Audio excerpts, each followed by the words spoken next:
My passion for knitting has been going strong now for decades. I never leave home without a project in tow because I just may have that lucky spare minute to do a row or two. So recently I asked myself the question, how could it be that knitting has held my attention for so long when other creative pursuits have had less staying power?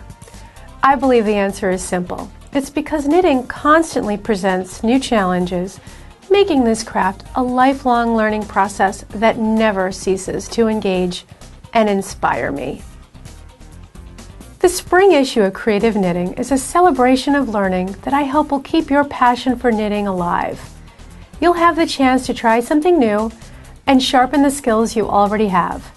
From modular knitting to lace, you'll find techniques to help your knitting skills soar to new levels. Mitered squares come in many forms. You can make them in solid colors, like these, or have fun and make them in multicolored yarns, like these examples.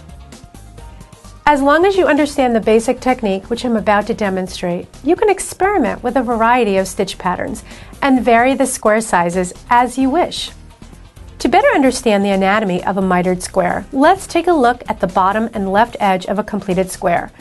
These edges actually represent the cast-on row. For this square, I casted on 32 stitches. 16 stitches represent the bottom edge and 16 stitches represent the left edge. The square shape is formed by performing a series of central decreases every other row until you fasten off the last stitch, which is illustrated here on the needle.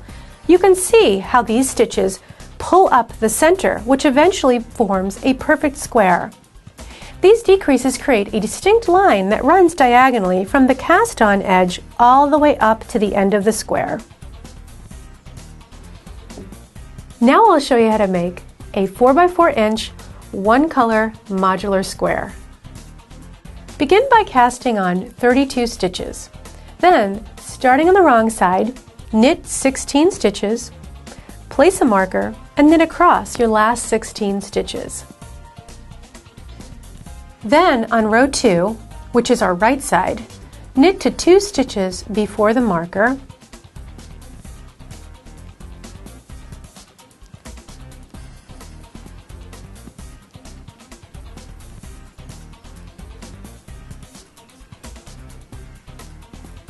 work a knit 2 together, slip the marker, and then work an SSK, which is a slip-slip knit. Then knit across the remaining stitches. And if you ever need to see any of these techniques, you can go to Annie's catalog and click on our stitch guide.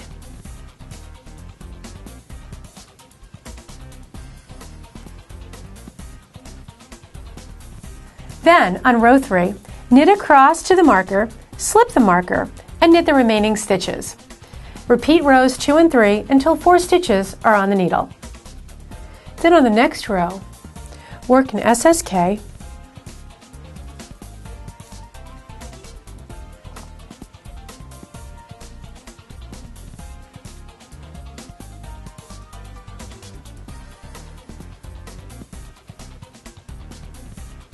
remove your marker,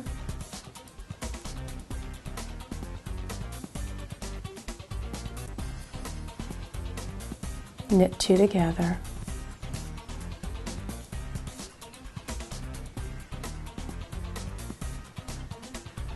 then on the next row,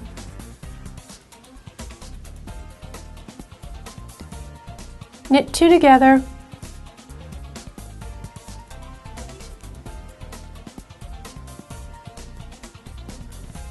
then fasten off.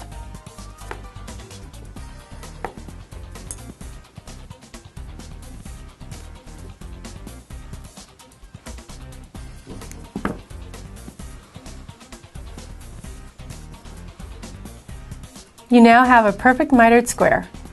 I hope my tutorial for modular knitting has opened a new door for you to explore this unlimited technique.